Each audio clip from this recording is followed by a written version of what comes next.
Hello, you are listening to the Natural Healing Show for UK Health Radio.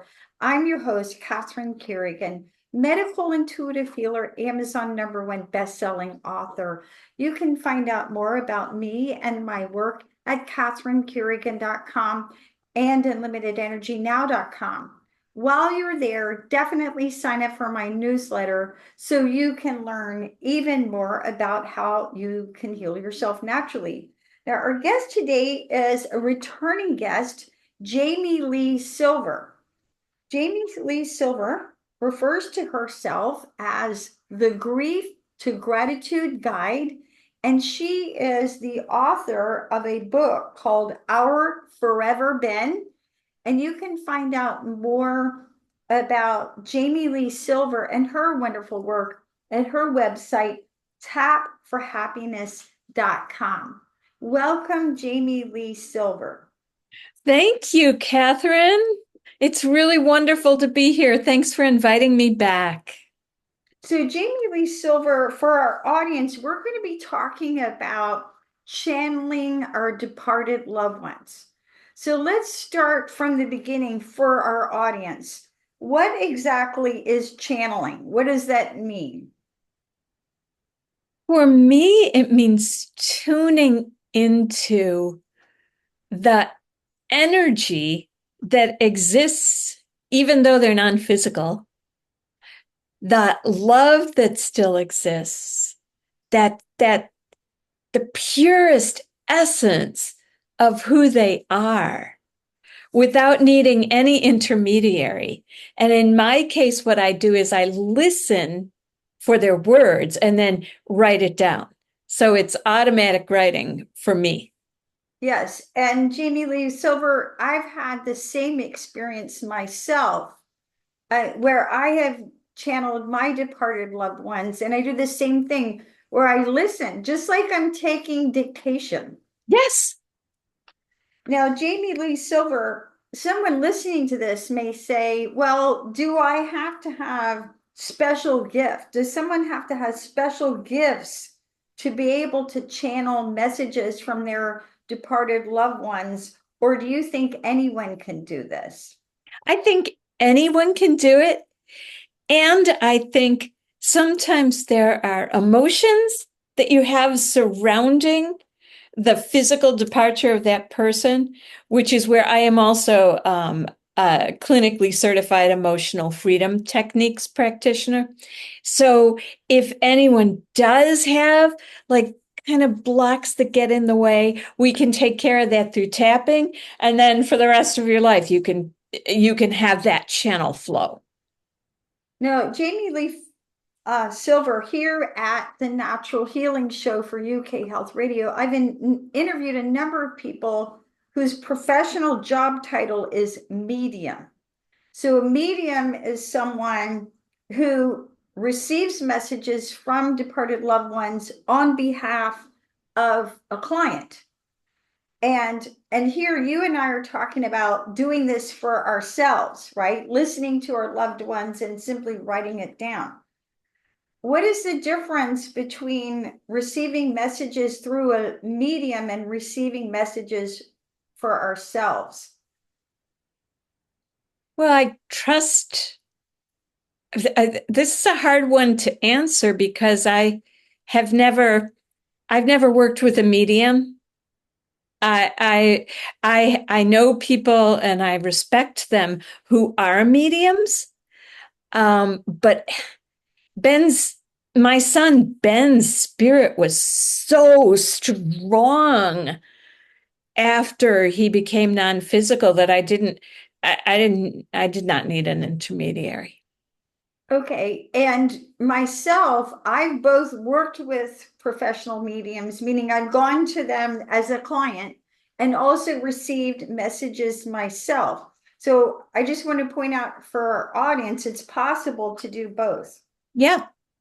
Now, so someone who's listening to this, maybe they want to hear messages from their departed loved ones, but maybe they're a little bit fearful, what they might experience.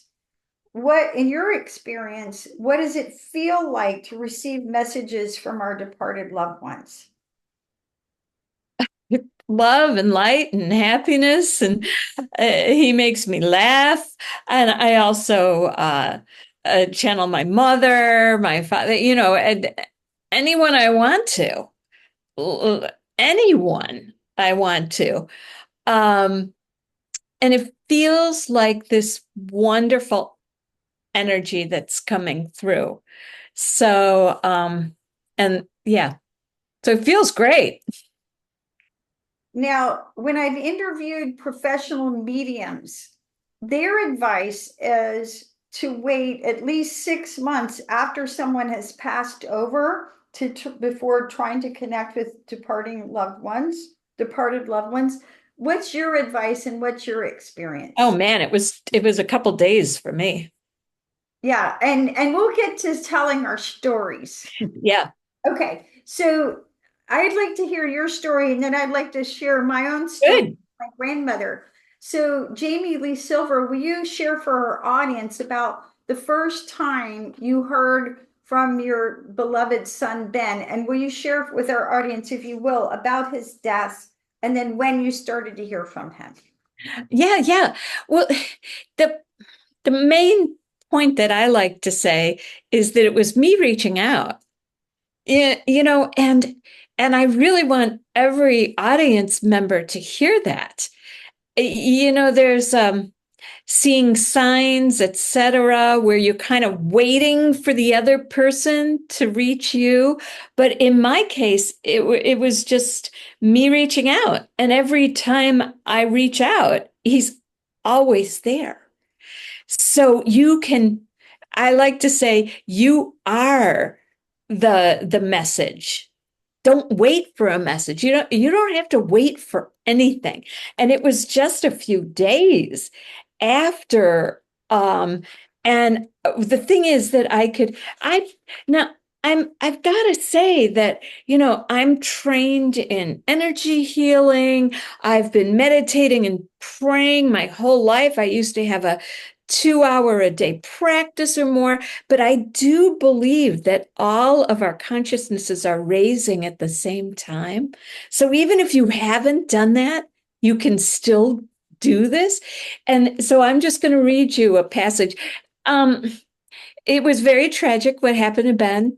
He had a full scholarship for running, but his ankle gave out, and a full scholarship for running to a college, an A1 division college, had been his goal. He was a happy, fun, loving, humorous singer, songwriter, and poet who suddenly got stopped. And then he developed schizophrenia, and then he ended up, after several attempts, finally freeing himself from that schizophrenia and becoming my angel. I like to say, earning his angel wings of his own accord.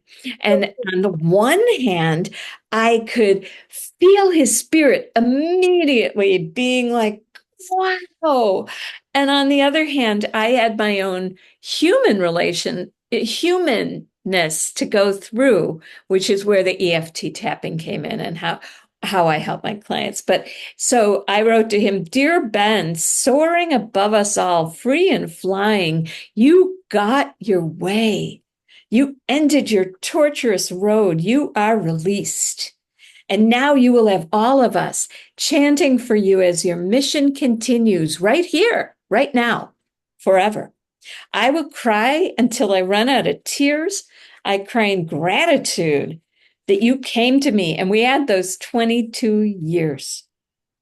And then I wrote, Dear Ben, right through me, laugh through me. Live your happiness all around me. My dear boy, I know you never meant to hurt me, not ever. Ben, maybe you're sitting next to me on this Friday, right here by the pool.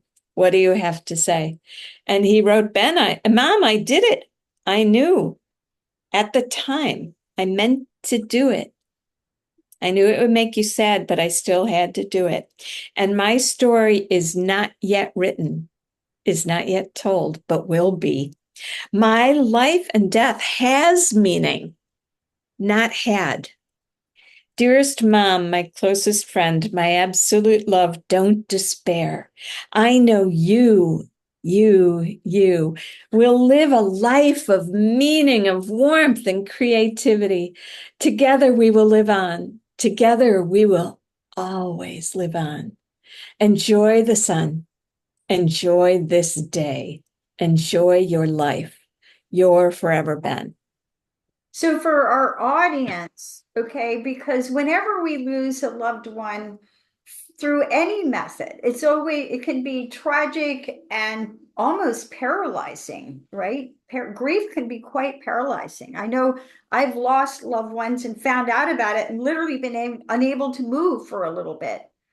And so I just want to share for our audience that your dear son actually committed suicide. And I point that out because now you can go from grief to gratitude, and you've accomplished that.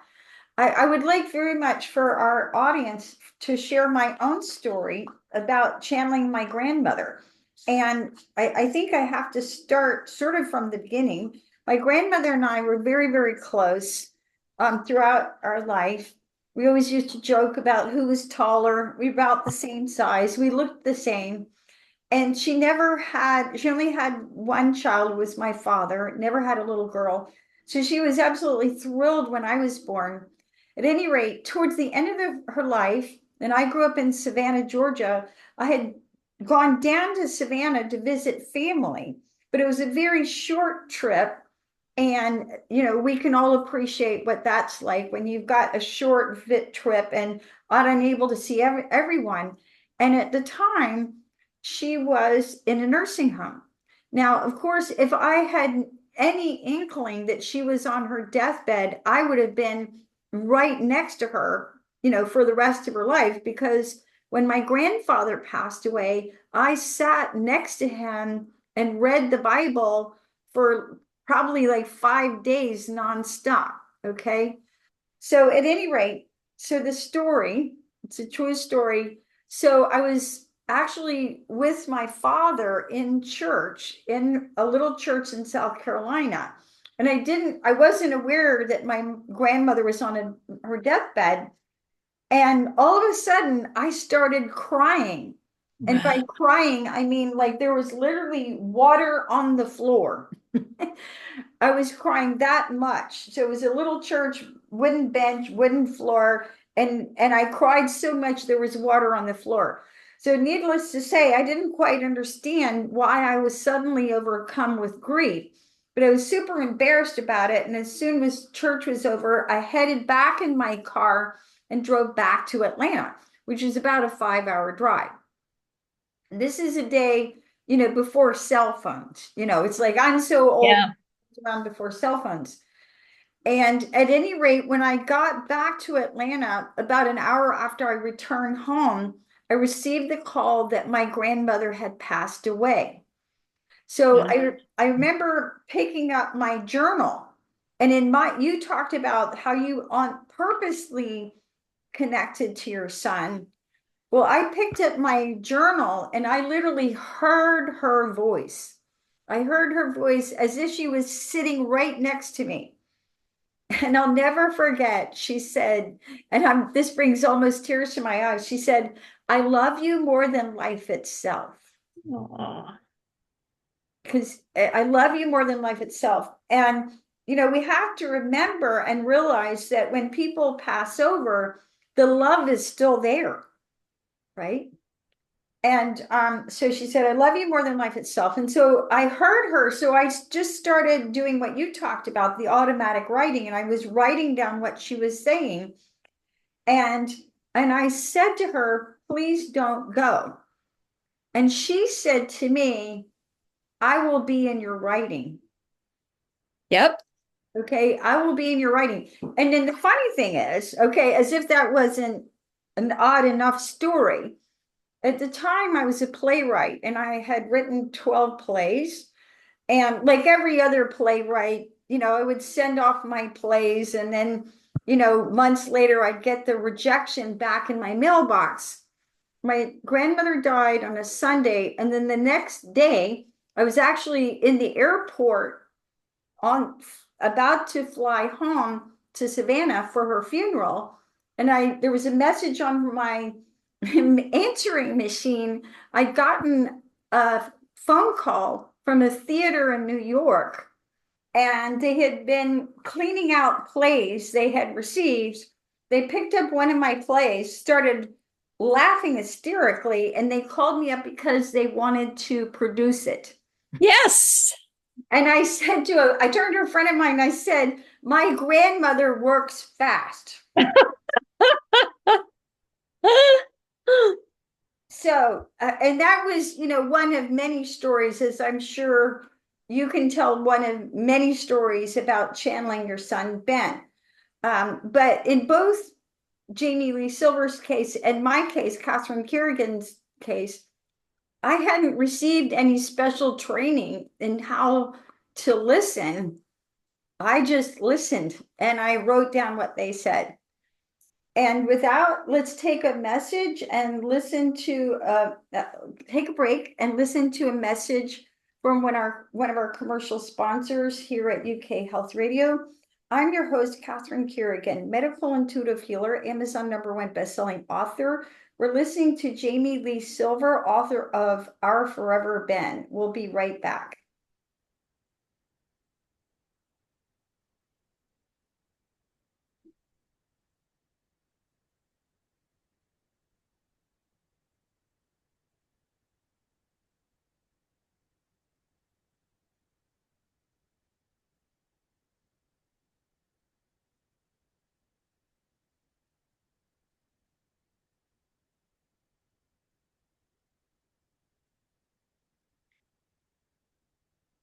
Jamie Lee Silver, as you and I share our stories about connecting with loved ones who have departed this life, one of the common themes in our stories is that there was unconditional love between ourselves and the person who passed over.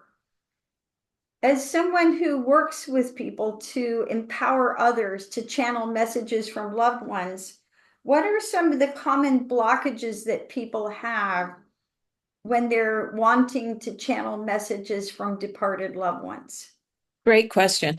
Um, there are certain emotions that make it that just need to be cleared and can be cleared. And one of them is anger, especially in the case of suicide. Then there's also guilt. And there can be this fear that the guilt or the anger, it's just there's just a blockage there. So with EFT tapping, we take care of that guilt, we take care of that anger. I make it sound like it's actually a beautiful process of returning to key moments and helping the body release that memory of those key moments. It's so beautiful. And once those moments are released, which many people have not even experienced how it's possible to do that, which is why I love my life and my practice so much. And once those things are just released somewhat, there's that flow and the unconditional love, which is really the true state, begins to shine through. And then that openness happens.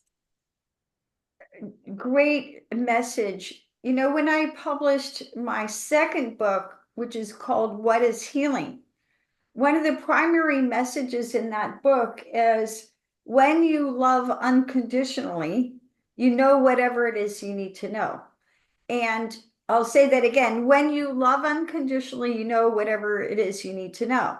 So when I'm doing a medical intuitive reading, I get out of any state of judgment, right?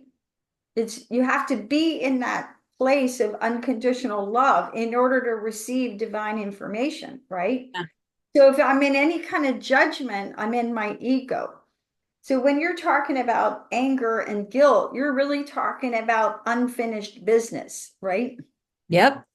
Right? Unfinished business. So sometimes people can pass away and we haven't resolved those issues, right? Yes. So, in your professional opinion, what are some good ways that we can resolve our unfinished business with departed loved ones in order to receive their messages?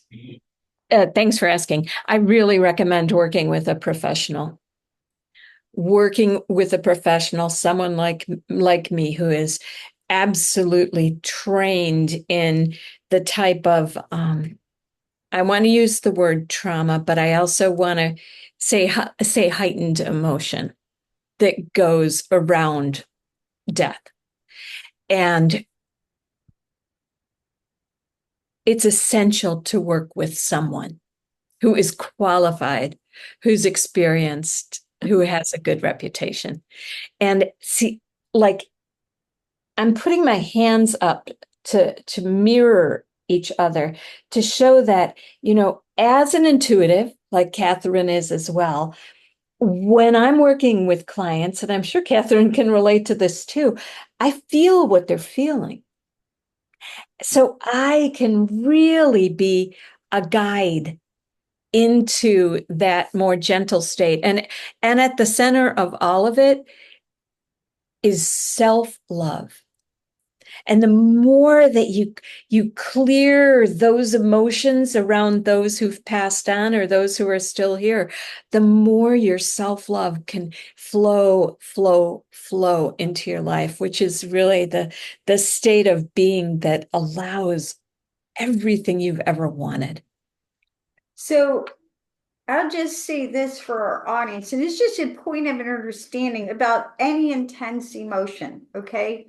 So, for my 31 years of experience as a medical intuitive healer, so anytime you have an intense emotion, and we a lot of us have a very intense emotions whenever we lose someone, Yep. right?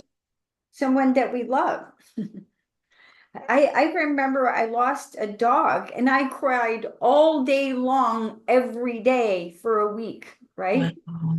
Yeah. And when my stepfather passed away, I was immobilized, right? Uh, So these emotions can hit us really strong. But whenever we have strong emotions, you're usually typically conscious of it for about 6 days. And then when we don't fully resolve those emotions, whether it's from a death or any other intense emotion, then it literally goes into our physical body. And that's a lot of my work as a medical intuitive healer is identifying what are the emotions and thought processes that are causing people to be sick. And then how do you release those, right? So EFT tapping is a technique, but it is not the only technique that will allow us to release these deeply held emotions, which are quite literally in your organs. Okay. So um, let's talk about the actual technique. All right. So you and I both talked about writing.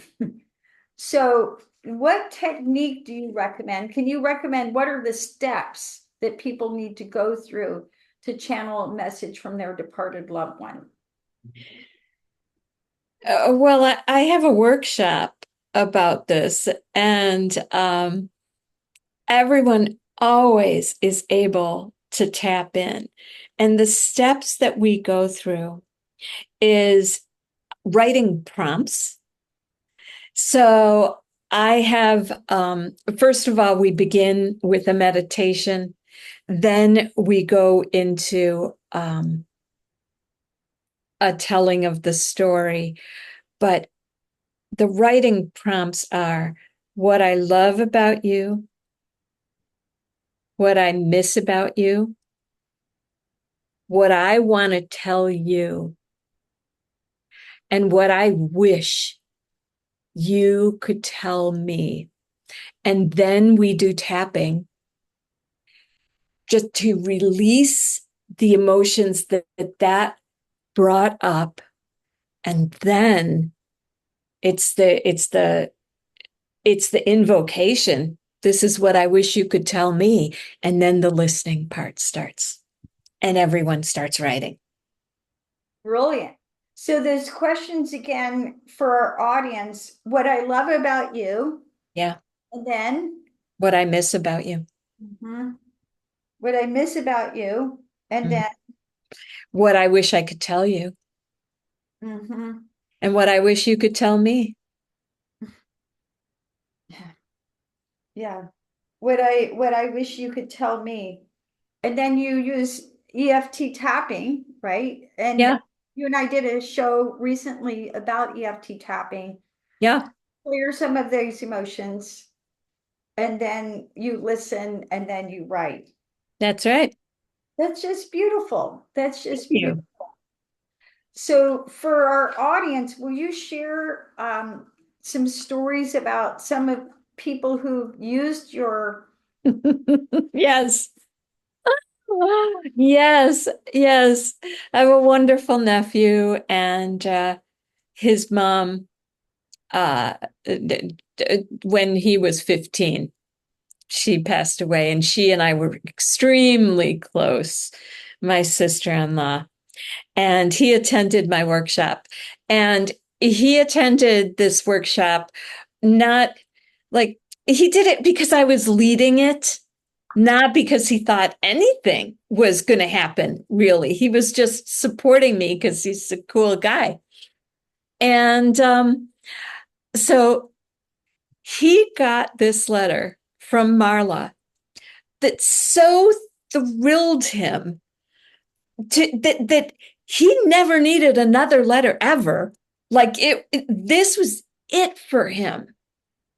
And it said everything he needed to hear from her about he's now a doctor of chiropractic and he's done great things with his life, and it was all the ways she was proud of him and all the ways that they like she was in her own way a healer and a creator and a this, and it was just like it was the completion of everything for him. He called every member of his family and read them the letter. beautiful.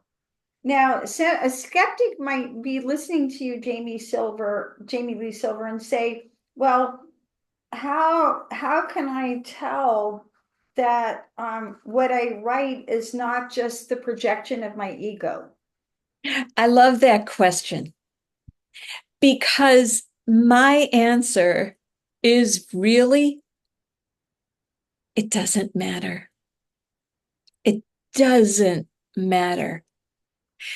If these words fill you up and make you feel complete and loved, if part of that writing was what you really wanted to hear, who cares? It's still, when you receive it, you can receive it in love. That's my answer for that. Beautiful message. And with that, let's take another break and listen to a message from one of our commercial sponsors here at UK Health Radio. I'm your host, Catherine Carrigan, medical intuitive healer, Amazon #1 best-selling author. You can find out me and my work at catherinecarrigan.com and unlimitedenergynow.com. Our guest is Jamie Lee Silver of Tap for Happiness, and we're talking about her book, Our Forever Ben, and how to channel messages from our departed loved ones. We'll be right back.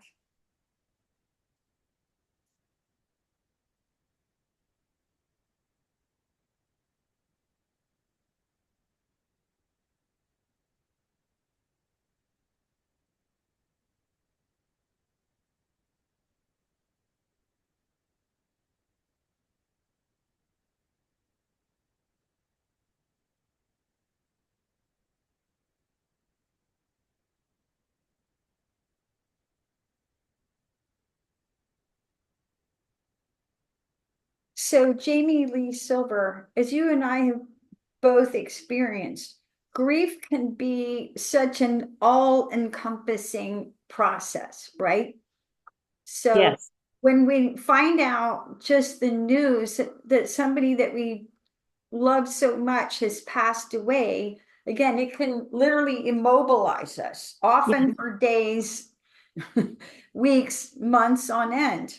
How can channeling messages from our loved ones help us overcome our grief? Oh my God, was so it was it was everything for me. And I really got that like drilled home when I went to a support group for parents who had lost their children to suicide. And they they were suffering with an agony of I didn't get my note.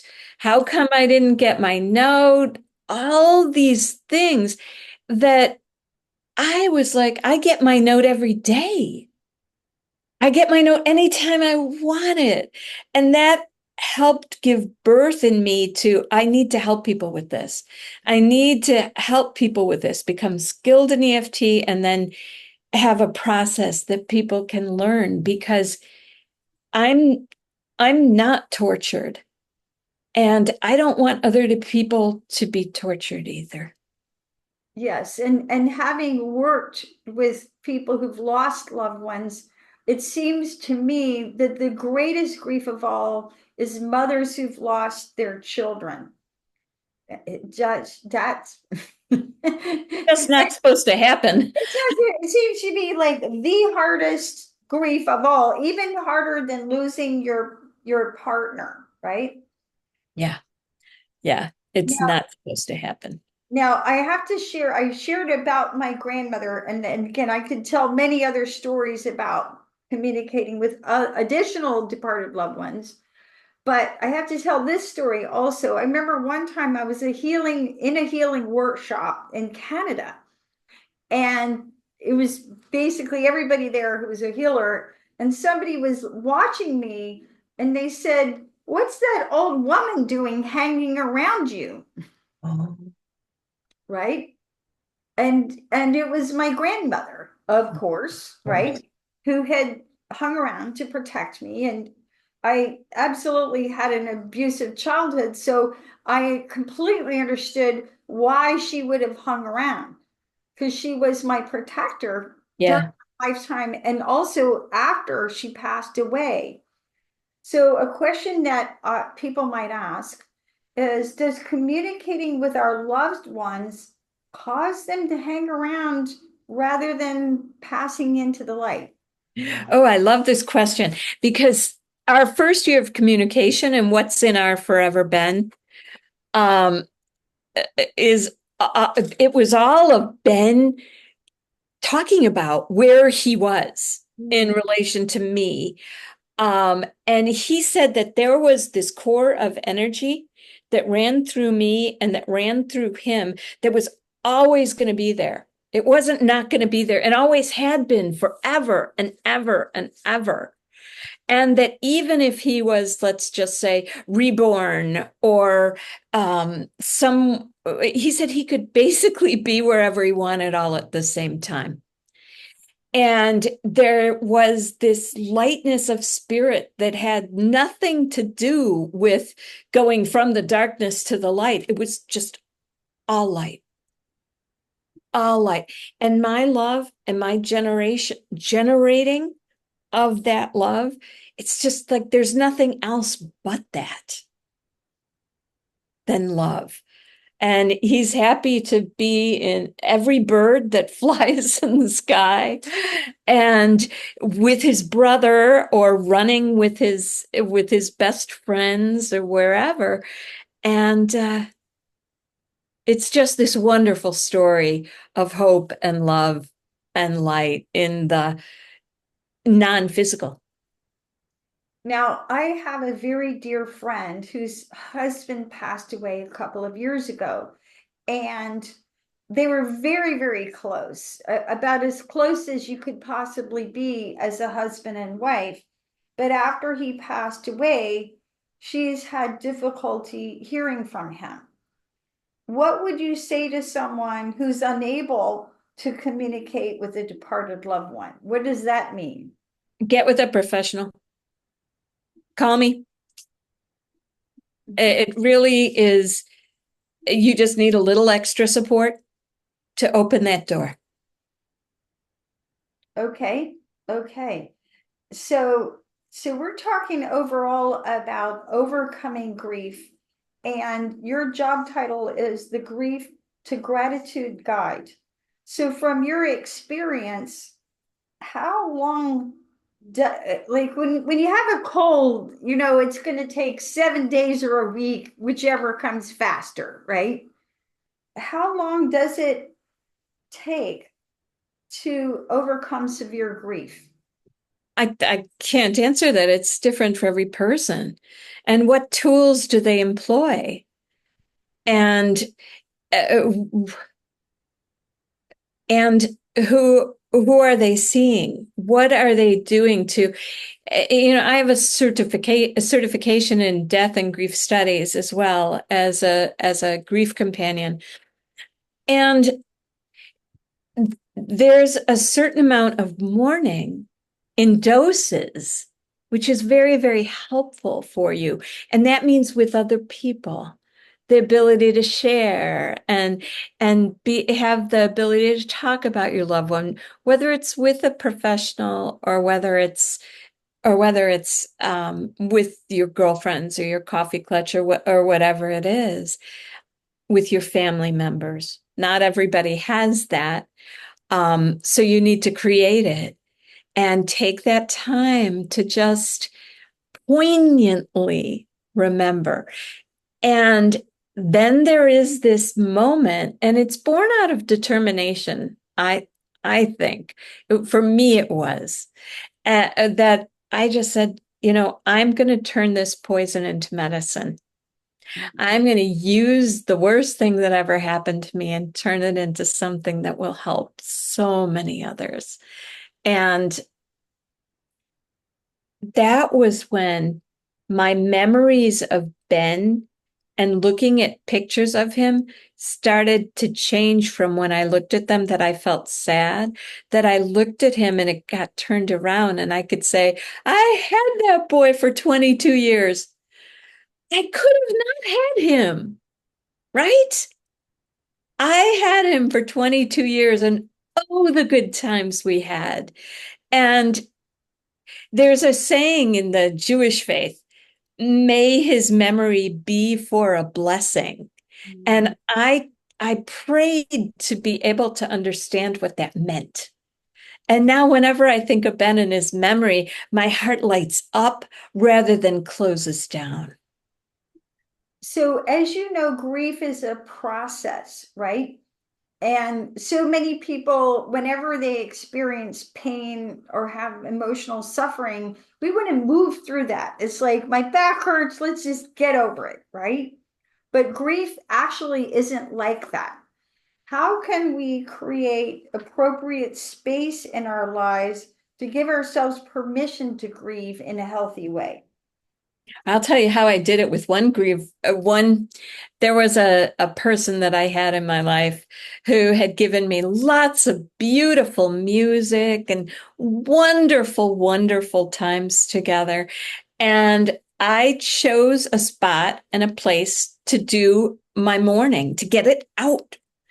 And it was a spot in Morton Arboretum in the Chicago area. And I brought the music. I brought some of the written materials that this person had given me. And I put on the music and I just wept. Mm. I just let it out. I just wept and I felt the despair. I felt the hope. I felt the everything. And I did that for a while, as long as I needed to.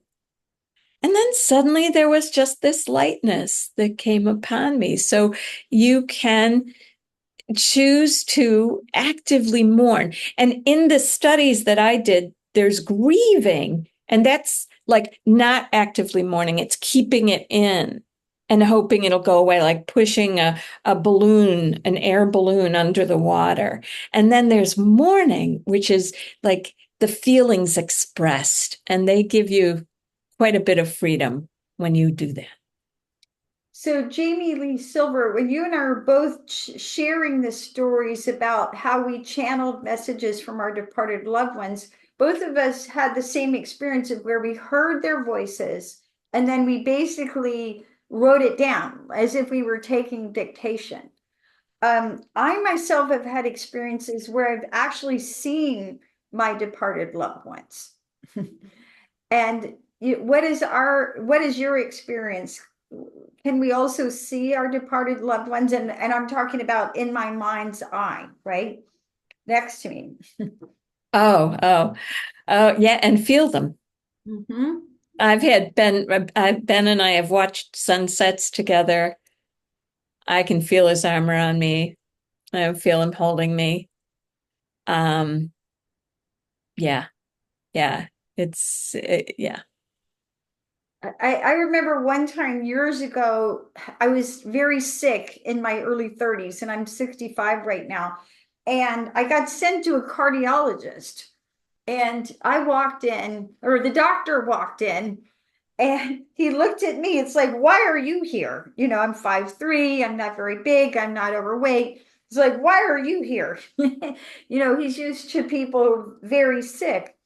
And at any rate, I remember while I was waiting for the doctor and I was quite concerned, I saw my grandfather and he appeared in my mind's eye. And in my vision of him, he was wearing a shirt that I had given to him while he was alive. So it was like Oh, cool. favorite shirt. And then we had a conversation. And I remember him sort of patting my knee and saying, "It's okay, you're fine." And then I was fine, right? Yeah. Yeah, But I can remember distinctly seeing him. yeah, So, Jamie Lee Silver, I really honor and respect what you've come through because many people lose a child and it's like a hole in their heart and they never overcome it. Any final thoughts for our audience? there's hope. There's hope. There's hope of happiness. There's hope of living your life with joy. It's up to you. And when you're ready, reach out. Reach out. You can reach me at tapforhappiness@gmail.com.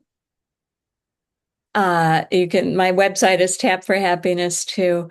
But don't keep suffering because the more you suffer, the more people around you suffer too. And I don't mean to be blaming you. It's a grief is grief, but there is hope, and there is beyond. There is beyond. So, my final message for our audience is that love never dies. That's right. So, that any love that you experienced with a loved one in this lifetime, even after they pass over, That's that right.